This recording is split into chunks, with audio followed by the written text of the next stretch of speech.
Good evening, ladies and gentlemen, and welcome to round number 3 of season 6 here at Simsport Racing's GT3 Championship. We have travelled from the Eifel region in Germany to 𝗧𝗧𝗏 in Hungary to the Hungaroring Grand Prix circuit, and we got for you this evening a fantastic 90-minute race in store as always. My name is David Wressell, and alongside me I'm joined as always by my GT3 co-commentator Martin-Pilkington. Aaron, we've talked about this before the race, we've talked about it, we'll talk about it after as well. But of course, we have this whole new element to the GT3 Championships this season where the guys are running limited tyre sets, and we've seen some interesting strategies go both well and not so well in the two races prior to this one. With those four tyre sets they've got available, which means they've got to use, or they have only got a limited set to them, how do you think they'll fare at this tight and twisty, very technical Hungaroring circuit this evening? Yeah, I think, I think when it comes, first of all, thanks for having me along, guys. I have to say, with the tyre sets, I believe that race is detrimental. That is priority number one. So the guys are going to be looking at, with this 90-minute race, they're probably going to be looking at 2 sets reserved for the race. And I kind of feel like if they've not used one in practice, they'll have. They'll either have 2 sets to use in qualification, or they would have split it. Depending on how confident they feel, maybe they can get the time that they are looking for with 1 set in qualification. But for sure, I kind of feel like all the drivers here at Simsport would have done a lot of practice beforehand. So maybe not going out in the field and just giving yourself 2 sets for the quali and then 2 sets for the race. Absolutely, yeah. And speaking of confidence coming into this round, one man who's going to be very, very full of it is going to be that young man, Robbie Stapleford. Came off the back of a win last week, a couple of weeks ago, at the Nurburgring. Just followed very, very closely behind in the end by Dean Riley and Jonathan Seville rounding out the podium. Yannick Müller had a race to, I wouldn't say a race to forget. He still finished 4th in the end, but from pole position, he had a couple of mistakes that pushed him down the field. And Regan-Mitchell, 𝗖𝗢𝗏𝗡𝗏, Luke Rogers, Simon Wilkes, Roberto Santoro, and Rich Smith rounded out the top 10 on that occasion. The final man doing a very valiant recovery drive, shall we say, after an incident with Christopher Pinchbeck into the first corner on the first lap a couple of weeks ago. And with the championship in mind, Robbie Stapleford takes a fairly hefty 68-point lead into the 3rd race here at the Hungaroring. He has got 7 license points to his name. He's been a bit of a naughty boy in the relevant races and championships recently. So he's got something to be a little bit careful of. But Yannick Müller's not too far behind, like we say, only at 68 points behind, with Dean Riley 13 points behind him in the Simsport Solutions Aston Martin. Regan-Mitchell sits in 4th place on 2:31 in the Lamborghini Huracan for the Silver team, alongside teammate 𝗬𝗏𝗏𝗡 is a little bit further down in the standings. Now 𝗏𝗏𝗏𝗏 and Jonathan Seville unable to be separated on 216 points in joint 5th. Rich Smith and Roberto Santoro also deadlocked on 195 points each in 7th, and then 𝗪𝗏𝗏𝗏𝗏 and Luke Rogers round out the top 10. And as far as the teams championships go, it's Simsport Solutions sitting top of the pile with 435, with the Silver Lamborghini team of 𝗬𝗏𝗏𝗏𝗏 and Regan-Mitchell just mentioned sitting a little bit further behind on 366, but with the Simsport Racing team, Aaron, just behind them on 358. And all of these championships, to be completely honest, still got a lot to play for, haven't they, over the next 4 rounds, including tonight's race?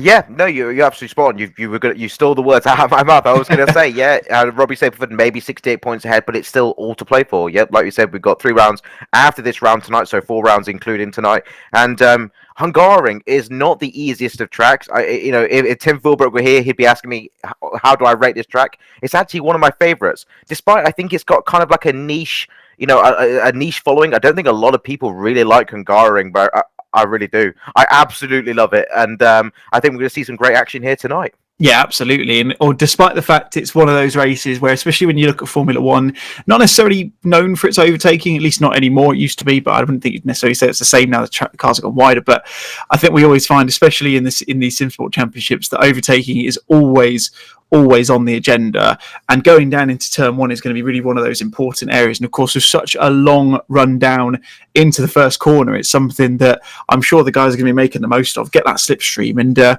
use the grunt of these GT3 cars and try and make the move. So hopefully we'll be able to see plenty of action out on track as well as in the pit stops. There's a minute to go there or thereabouts until qualifying starts. Of course, 30-minute qualifying session.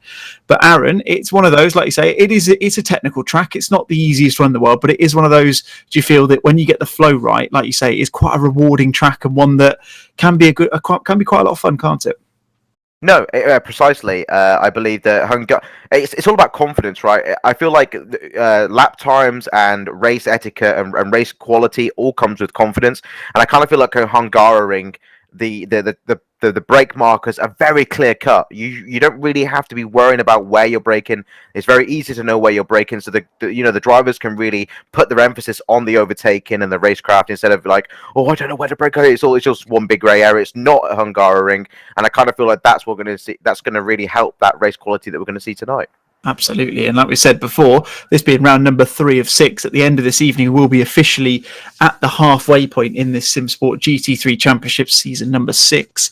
And after this, in 2 weeks' time, we go to the Mount Panorama circuit in Bathurst for another 90-minute race. We then have another race a fortnight after at Zolder, and we finish that off with the finale in 6 weeks' time at Spa. So the race is on every fortnight. So make sure, if you haven't done already, if you enjoy this one or if you've enjoyed any of the other ones, then make sure you hit that like button. If you subscribe, and make sure you've got that little bell notification so that you know exactly when every stream is happening over the next couple of months, because there is plenty of action still to come in this championship. Like I say, we'll refer over to the qualifying in just a moment. But Aaron, I know, like you say, you're a fan of this track. You've driven it in the GT3s before. How important do you find qualifying is around a track such as this? Do you think it's going to be something that the guys are going to be putting a lot of focus into, or with a 90-minute race, of course, with that mandatory pit stop involved as well, is there maybe less focus on there than maybe some other tracks we've gone to or will be going to this season? That's a good question. I believe that, like at Nurburgring, I thought, qualification at Nurburgring was super important. And we saw a lot of Aston Martins dominate the top 10 last week. But we didn't see a lot of Aston Martins actually in the top 10 when it came to finishing the race. A lot of incidents. So like Nurburgring, I think Hungaroring can have this bottleneck effect, especially into turn 1. I believe, like always, that starting as far up the grid as you can is always a benefit. But if you're really seeing yourself in that mid pack, I would encourage maybe to start at the back, because you can see it unfold. If something does unfold in front of you, you've got time to avoid it rather than being in it, and that would be my advice for qualifying. Fantastic. Well, speaking of qualifying, we'll jump into the action now. The cars have just started going out on tracks. They're about a minute and a half in. So we'll start to see the guys put some laps in. Speaking of people putting their laps in, Martin-Pilkington is back in his trusted Bentley. He's had some difficulties in some other machinery over the last couple of rounds. So he's elected to go back to the old trusty, into the boat itself, and in a beautiful positive perception Simsport livery. And I've noticed, Aaron, I don't know how easy it is to see from the angles, but yeah, you've got that Eat My Dust on the back. So I'm hoping he's going to be putting that to good use. I've had a couple of run-ins with him in other championships, and yeah, I don't want to be doing that myself. I'm sure you'll agree. No, I mean, those are big words. Those are mighty words for Martin-Pilkington. Really such a defensive driver throughout the championships he's been partaking with Simsport. I have heard, though, when they've been practicing, he has been super on it today at Hungaroring. So expect great things from Martin-Pilkington here at Hungaroring. Yeah, absolutely. As he's coming round, this will be potentially the first flying lap we'll see. As in fact, we just slip over to 𝗬𝗓𝗏𝗏 in the Apex Predator Simsport number 4 Aston Martin. It's quite a beautiful looking car, Aston, isn't it? He goes through that flowing second sector of the lap. It's one of those that we've heard a couple of guys, Aaron, say that they're not particularly fond of. However, it is one of those that's almost similar in a way to not try and coin two areas, but it's similar, akin to the S's at Suzuka, isn't it? Where you get your flow right, it feels absolutely fantastic. Yeah, it's a bit of a knife edge really as well, because you've got to run the curbs to get that extra grip, and sometimes it's so easy to straddle it, touch the grass, and really unsettle the car. So you've got to be super careful when it comes to those S's. Yeah, absolutely. As you can see, we're going to ride on board with 𝗬𝗓𝗏𝗏, the number 4 machine, for a flying lap of the Hungaroring. Nice long start-finish straight for, like I say, the guys to get plenty of tow. Hopefully he's going to be impacted by the pole Simsport machine on the inside.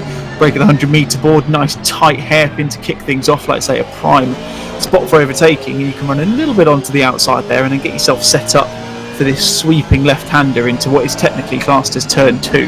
A little kink before, classed as turn 1A according to the official track map, which I always find a little bit interesting. Interesting to see Kieran dripping it down into first just to get a bit more turning through that flat-out right-hander up towards the hill. And this one here is a really difficult one, isn't it? Over the crest, blind apex. It's one that can catch a few guys out if they're pushing, can't it? Well, this is drive limits territory right here. You can really run it wide and push it and get those track limit warnings as he goes through into the chicane here. This is a great part. This is one of the overtaking opportunities of the race, really. Watching drivers like he's here, just very nice. Doesn't unsettle the car, keeps his wheel straight as it comes out of the chicane. That was beautiful. Goes through the S's. I keep it nice and tight here. He kind of runs a little bit wide. Slight bit of understeer in the Aston Martin. I don't know whether his tyres are up to temperature as he runs the curb, gets a grip, nips the other curb, and he's just going to let off the gas here. Or you could just see a little bit of correction there, but he nails it pretty much. He could have gone a little bit wider there on the exit, but he does pretty well. Deep under braking here in his tight right-hander. He should be extending all the way to the green. He does. He can extend even further there. Braking just underneath the big sign, and he takes it nice and tight. You don't want to be touching the inside curve there. He does intend to make your car rotate too much, and he's going back into the pits. So that was not a hot lap by him. I kind of feel like he's going back into the pits, maybe practicing his pit entry, which is very crucial. Absolutely, yeah. 15 minutes left to qualifying. He's still got plenty of time to put a lap on board, but at the moment, 𝗏𝗏𝗘𝗏 sits pretty at the top of the timing charts at the 1:44.7 with 𝗏𝗏𝗡𝗏 sitting 5 seconds behind in second place. But of course, we've still got plenty of laps still to go on board. I've just noticed something, David, and I don't know if you noticed it either. You were asking me about strategies concerning tyres, and if you've noticed already, the track is actually fast. It's not at optimum, and there are a bunch of cars still sat in the pits. Now, we've seen this before when it comes to limited tyre sets. They're using everybody else to get that rubber on the ground, so it does reach optimum, because the guys that have gone out and practiced that would have used a tyre set only have one set for quali, and if they're going to go out, they don't want it to be in fast conditions. They're going to want optimum grip. So we've got a bunch of people still sat in the pits with 15 minutes to go. Absolutely expect the times to fall, assuming the track gets grippy enough to get it into that optimum state. But however, of course, as we know, with these tracks, it is always the more rubber it goes down, the quicker it will get anyway. So, like you said, I think we'll be expecting to see a pretty eventful end to this qualifying session. But at the moment, we've still got 14 minutes left to let these guys put some initial markers out on terms of the timing charts. Mark Raddenberry in the Dunn Motorsport Porsche, the 750 machine, doesn't manage to improve on that time. So, in fact, he does, but it's not going to count. So he's clearly had a track limits violation. 𝗏𝗏𝗡𝗏 Marquez in the Aston Martin for Pole Simsport didn't have a fantastic run out in the Nurburgring a couple of weeks ago. It was a little bit unfortunate to get caught up in a couple of incidents. However, teammate 𝗏𝗏𝗧𝗏 in the other Aston Martin had a fantastic run and got his first podium with the Simsport Racing Championship, Aaron, and he was pushing for the win at a couple of points, wasn't he? It was one of those where it was very much just an Aston Martin field, just chasing down Robbie Stableford for the win in that McLaren. Yeah, 𝗧𝗏 really put himself into the limelight. It's just always great to see new names coming into the Simsport Championship, and then having a fantastic performance from board here with Ādams Misalovic, who also, like Martin-Pilkington, has been pipping himself for a really good result here today at Hungaroring, and I feel like he's on it. 8/10 up so far on this lap. Yeah, absolutely. Goes nice and wide coming out of the final couple of quarters at the second sector and into these heavy braking zones towards the end of the lap. It's one of those tracks that unfortunately doesn't have any, or not that I've been aware of anyway. There's no corner names, which is a bit of a shame. So we have to stick to the numbers. And like I say, I'm looking at it. I've got 12A, 1A, and all these sorts of odd and interesting, wonderful things. But Adam's going to come around the final corner, turn 14, get on the power nice and early, run that nice and wide, does it really nicely, as you can see. It's going to be a good last. Got 8/10 in hand and puts himself very comfortably on pole position at this moment in time with a 1:44.0. And like I say, Aaron, it's a fast track, so I can expect that we'll probably see some guys go quicker. And one of those at the moment appears to be 𝗏𝗏𝗡𝗏 Marquez.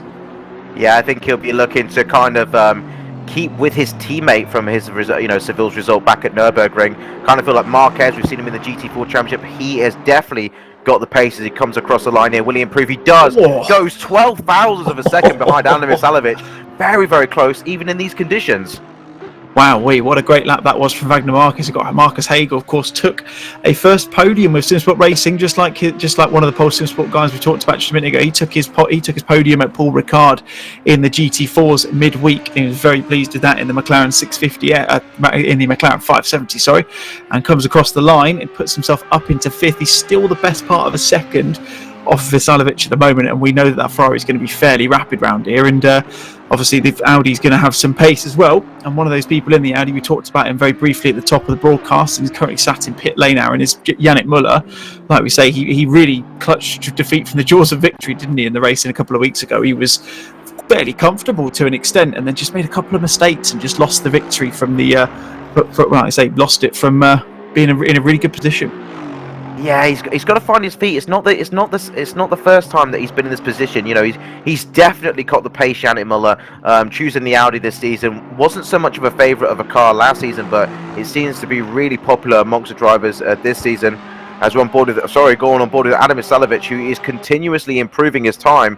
I've got to say, from practice, though, he was hitting 42s. That was with optimum track conditions, but with fast conditions, he hits a 43.5. That is an absolute banging lap. Absolutely.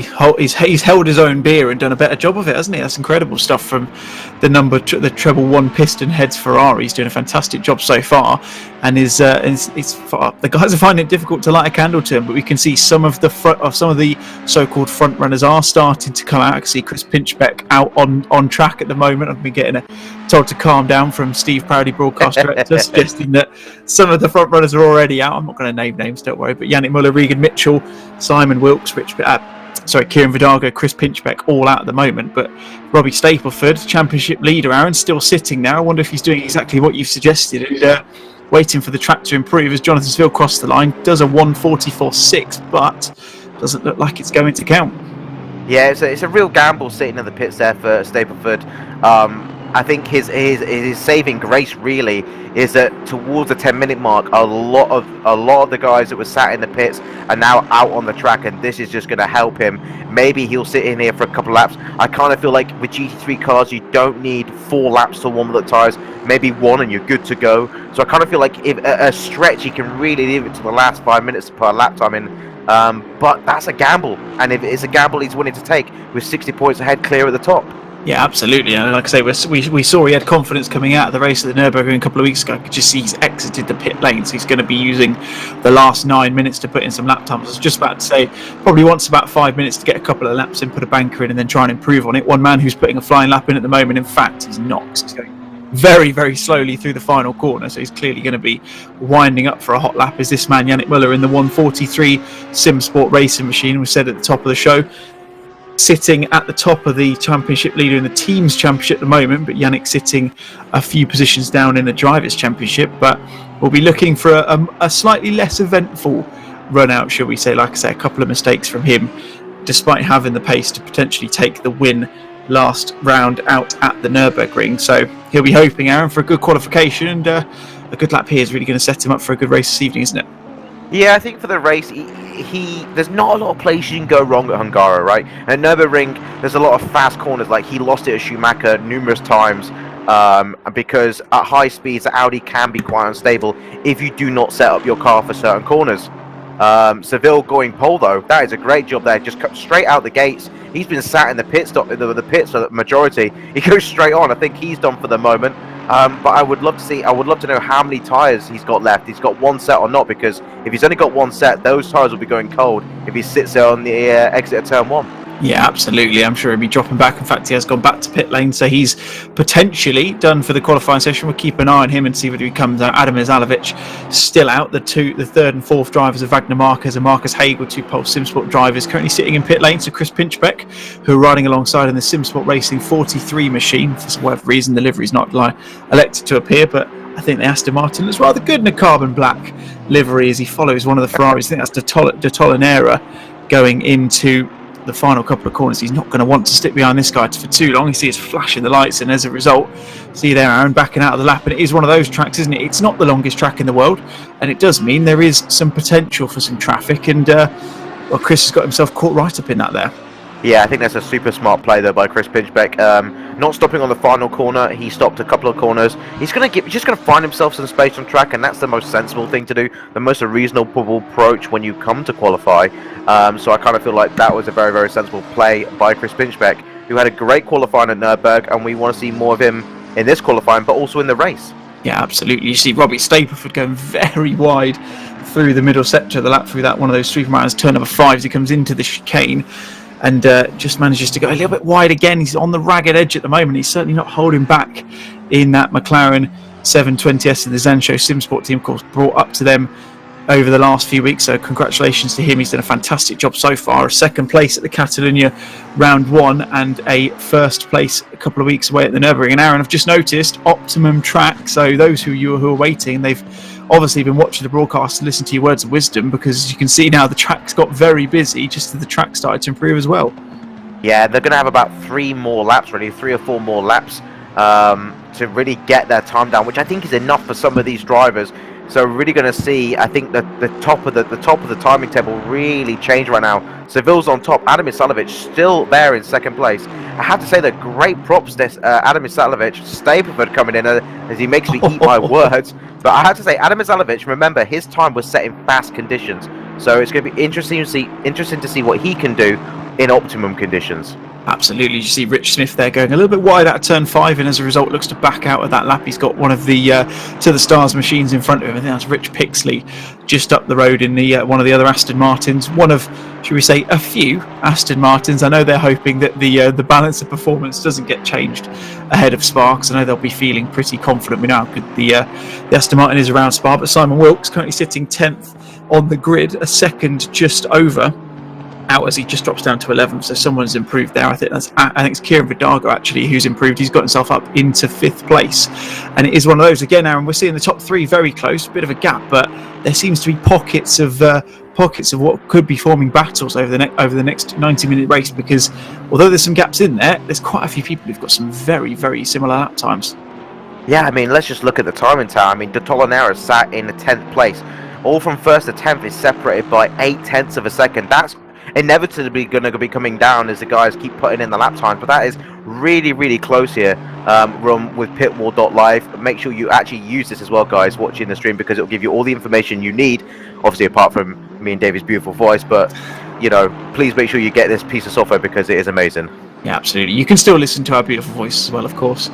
That is the added benefit, and like I say, we keep you up to date as well. But yeah, fantastic way to keep abreast of all of the timings that come through. Dean Riley coming through the final corner. He's 0.8 up, so that's going to put him right up into the thick of things, probably on the second row, assuming there's no changes at the top. We can see 𝗦𝗫𝗓𝗏𝗏𝗏 now 0.3 off, because Robbie Stapleford's gone quicker, and Dean Riley puts himself 0.4 of a second back from our provisional pole sitter in the number 81 Zancho Simsport McLaren, up into 4th place. Seville going faster as well. He's 0.2 up as we're coming through into turn 10 and into turn 11. Again, Aaron, it's one of those where track limits are really important. You want to try and get as much speed out of this corner as you can, but it's one of those where you go slightly too far over, you're going to invalidate the laps. He's got to be careful, but looks like he's done a good job so far, and we'll see whether he continues to improve.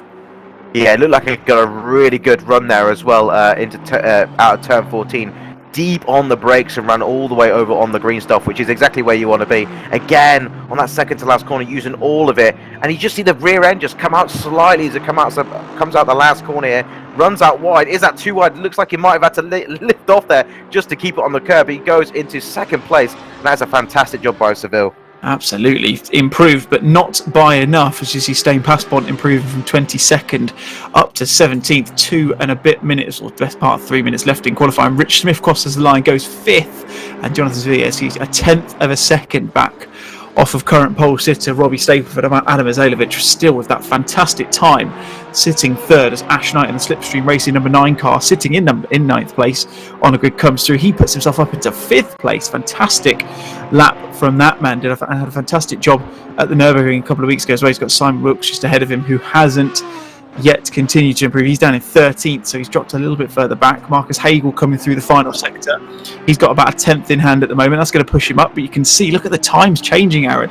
He was 1.2 seconds off at the moment. He's now just lost a couple more tenths. So Robbie Stapleford is, well, we assume it is. We'll get confirmation in a second, but he is wringing the neck out of that McLaren at the moment.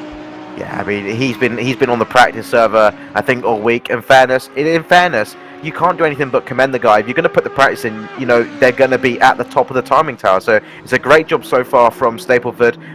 Hopefully he has a battle on his hands during the race. As I think whoever that was in the Paul Simsport there, I think they improved their time.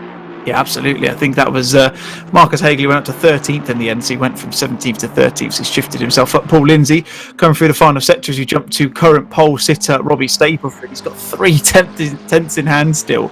Ash Knight's gone back to pit lane, so that's his qualifying done and dusted. So for Sebastian 𝗬𝗓𝗏𝗔𝗥𝗓𝗡 in the 2 Ferraris, but Robbie Stapleford still gaining as he goes through turn 8 and into turn 9. This flowing section, like I say, akin to the 𝗬𝗔𝗟𝗘𝗡𝗏, but a little bit slower and a little bit more technical, as is generally the case at this Hungary circuit. But he's lost the time, Aaron. Again, it's just one of those. He's got he might have got the flow wrong. I'm sure he could feel it, and it's just such a demoralising feeling, isn't it, when you watch that delta clock in the top left-hand corner of your screen just disappear from that green, and you look at the time you've got, and then all of a sudden it's gone into red, and you think, well, I'm not going to get that time back, am I?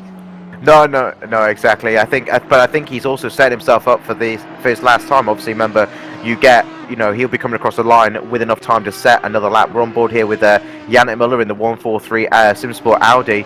He's a bit of a surprise right now. I expected him to be in the top 5. I think he ran a little bit too wide there. I think he's ruined his own lap the way that he's weaving around. Yeah, he's not going to continue this lap. That was so close, but like you said, just maximising the exit on those S's is really crucial, and he's wasted his final opportunity. Yeah, absolutely. One for the Simsport Racing social media team to get a screenshot of that little clip of the Aston Martin and the Audi parked up next to each other at the end of T12. That was quite nice. But Robbie Stapleford in the 𝗬𝗏𝗏𝗏 Simsport car got 2 tenths in hand, so he's going to be extending his margin at the top of the timing tower if he continues what he's doing. As you can see, qualifying is now fifth. Well, it's ended for those who haven't set it out. You can see the majority of people are back in the pits now, obviously, because you've got that limited tyre sets. They've got to be a little bit careful with how they manage these. So still unaware to us as to whether they've gone for a couple of sets in qualifying and they've left just the one for the race, or whether they're going to do the 2 tyre change, or do 1 tyre change, in the race, and use the 2 sets. You see clambers over those curbs in through that little right-left chicane as he comes into the S. He's really lost the time on the last lap, but Aaron, he's keeping it clean so far. And 𝗬𝗏𝗏𝗏, you can see that's close the gap to 300ths of a second, but still not enough. And it's one of those, isn't it? Looks like it's so close, and you know what's going to happen here. Robbie Stapleford's going to absolutely tank this lap, and he's going to end up about 4 tenths ahead, and he's going to be thinking, well, it's really easy. But apparently, we are hearing he has lost the time. So just I've said that, curse of the commentator, we've ruined his lap. And fortunately for him, it looks like, barring anything from Dean Riley, he's going to be starting from the front row of the grid. Well, it's Groundhog Day, get it? To be honest, Stapleford's going to be looking at his rear view. It's going to be Seville and oh, Rich Smith goes into 3rd place. That he was down in the 7th, 8th, I think he was. He's just pipped Dean Riley, and that is a fantastic job there. I was going to say it was Seville and Riley in 2nd and 3rd. It's not, but it's still a fantastic top 4 there. And 𝗬𝗏𝗏𝗏𝗏 must be so happy with his 5th place there. And I think he's going to be a dark horse for this race because there is so much more pace in him in that Ferrari. Yeah, absolutely. So just to give you a roundup of the qualifying positions, it's Robbie Stapleford who starts from pole, with Jonathan Severe in the Aston Martin pole Simsport sitting alongside Rich Smith and Dean Riley. It's an all Aston Martin at 2nd row, and as we said there, 𝗬𝗏𝗏𝗏𝗏 and Ash Knight on the 3rd row of the grid. Regan Mitchell and Yannick Muller in 7th and 8th, and Kieran Vidago and Chris Pinchbeck round out your top 10. We'll run through the grid so we can see all the beautiful cars in their glory in just a minute. But Aaron, is shaping up for a brilliant race, and I'm really interested to see who has actually gone for those tyres. And like you say, it is one of those tracks. It is twisty, it's technical, it's not born out for overtaking, but of course we know these guys are comfortable at doing that anyway. But going to be really interested to see with that effectively what you class as an open pit window, so the guys can make their mandatory pit stop at any point in this race. I'm really intrigued to see what some of the guys, especially those who are maybe you potentially say offset from qualifying, like say Yannick Muller, you'd have probably expected to see him a little bit further up. Going to be really keen to see what they do in terms of strategy over the next hour and a half. Yeah, I kind of feel like whichever strategy you go for, you kind of have to have a backup plan. So I really don't see the sense in just leaving one tyre set for the race and thinking, well, this is going to be my strategy. I'm just not going to take tyres. I'm going to save time in the pit, and I'm going to try and leapfrog as many as I can. Because in GT3, tyre wear is so much more profound than it is in GT4, I feel. And I kind of feel like you have to at least reserve 2 sets of tyres. Just in case anything might unfold. You might get an absolute bomb start, get away, and you need that extra grip for that defense that you're going to have to pull up for the second half of the race. It really unfolds as it goes. You can't really predict how many tyre sets you're going to need until it comes to your pit. Yeah, absolutely. As you see, just running down the grid on 𝗪𝗠𝗚𝗓𝗠's infamous Simsport Solutions Segway, we've grown familiar to seeing this view of the cars, but it's a pretty decent one, if I may say so myself, just to round out the rest of the grid. So it was Wagner Marquez and Sebastian 𝗏𝗏𝗏 in 11th and 12th. Simon Wilkes alongside Marcus Hagel in 13th and 14th, with Paul Lindsay and Roberto Santoro just behind him. You can see I'm a little bit further ahead of the grid, but I can just about make out the shark teeth of 𝗪𝗏𝗏𝗏's 444 Lamborghini for the Silver Racing team. I do think that's a brilliant livery, I've got to be honest. And he has got the whiskey-inspired 𝗏𝗏𝗏𝗏 livery Aston Martin, the number 11 machine of Rich Pixley, just alongside. Then it's 𝗏𝗏𝗏𝗏𝗏s and 𝗪𝗏𝗏𝗏𝗏𝗏 rounding out the top 20. And then it's Martin 𝗏𝗏𝗏𝗏𝗏, who we were talking about. He's confident in a Bentley, but he's not going to have too much of a chance to defend from back in 21st. 𝗏𝗏𝗏𝗏𝗏, sitting alongside him in the number 10 Aston Martin, Mark Roddenberry, Martin-Pilkington, Mike Markenstein, and Paolo Tempera, rounding out this 26-strong field. I know we've had a couple of people who couldn't make it. One of those, Aaron, is Luke Whitehead. He's unfortunately had to retire from the series, which is a big shame, because, of course, we saw at the first round at Catalonia, he really put Robbie to the full. But he took him the whole way at the end of the day. Of course, wasn't able to race at the Nurburgring and unfortunately has to jump out. But there's still plenty of people in this championship, as we saw at the Nurburgring, who can definitely light a flame to Robbie Stapleford in his very emphatic start to the season. Yeah, no, Stapleford on it again, but I don't think he's got a victory pass here. I really don't. Hungaroring is not one of these tracks where, I kind of feel like I see a lot of people extend at the front. And I feel like he's got a real task at hand to keep Seville, Smith, Riley, Adam, Knight, and Mitchell and Muller behind him. I do want to mention 𝗓𝗏𝗏𝗏𝗏, but with his disconnect issues, I don't think we'll have too much trouble with 𝗓𝗏𝗏𝗏𝗏 in this race. No, absolutely. After his I can't even say just unfortunate, extremely unfortunate disconnection at Paul Ricard in the middle of the week. Of course, he'd literally just done a mammoth fight to get past Marcus Hagel into third position. And then literally, about half a lap after, but him disconnected, he's disappeared, and he starts from 16th at the race next week at Imola, which is a crying shame. So yeah, we won't mention too much about anyone's, should we say, good fortunes, because you never know how that's going to turn out, as you will know from being a commentator in the past. But yeah, 26 cars on the grid. You can see from this beautiful aerial shot, it's amazing how big those woods are in the middle of the track. You always forget that. You wouldn't want to be getting lost in them at any point. It certainly take you a while to get back on track anyway. And yeah, it's got that such a massive run down into the first corner, isn't it, Aaron? So it's going to be really key for those guys just to get into the slipstream and just try and make the moves in the first couple of corners. But again, it's that accordion effect. We know how it goes. It's a very heavy braking zone. So it's try and make the moves, but keep yourself out of trouble at the same time. Yeah, I think you nailed it there, David. Turn one is, you're looking for that sexy cutback, right? That's one of my favourite overtaking spots in this race. It really is like, get in a draft, get to the inside. You can you have multiple options here. You can look towards the inside if the guy in front of you isn't confident under brakes, and depending on what car they're using, you can look for that cut, so you can go up the inside, or you can try and keep to the racing line and look for that cutback. It is possible, but the whole point of doing that is to really get that inside track position into turn 3, because that is super important, and from that position forward, you can really gain an advantage of anybody around you if you can keep on the racing line somewhere around turn 3 and turn 4. Yeah, absolutely. Pin it round the outside, hope for the best, and get the run into turn 3 to get the move finished off. But then again, we've seen what happens these ones. The way these turns are set up at the Hungaroring circuit does mean that you can get battles running all the way through the first sector up to the top of the hill into turn 4. So plenty of action still to come this evening. An hour and a half race coming up for you in just a couple of minutes' time. Robbie Stapleford has led us away for this full formation out there, sitting in single file at the moment, and then they'll file down into their respective grid slots. So Robbie Stapleford's going to have the inside line going into the first corner, but like we say, slipstream's going to be very, very important. We know that McLaren is quick in a straight line. However, there's going to be plenty of cars behind him getting a nice little toe into the first corner, so it remains to be seen who's going to end up in P1 as we come to the end of lap number 1. But an hour and 30 minutes left to go. For those of you who are new to this, good welcome and good evening. You'll notice a couple of things on the timing tower on the left hand side. Those in the white numbers are our pros, those in our silver are our pro-ams. They're all running separate championships, and those in the red are in our AM championships, and those number 1s next to them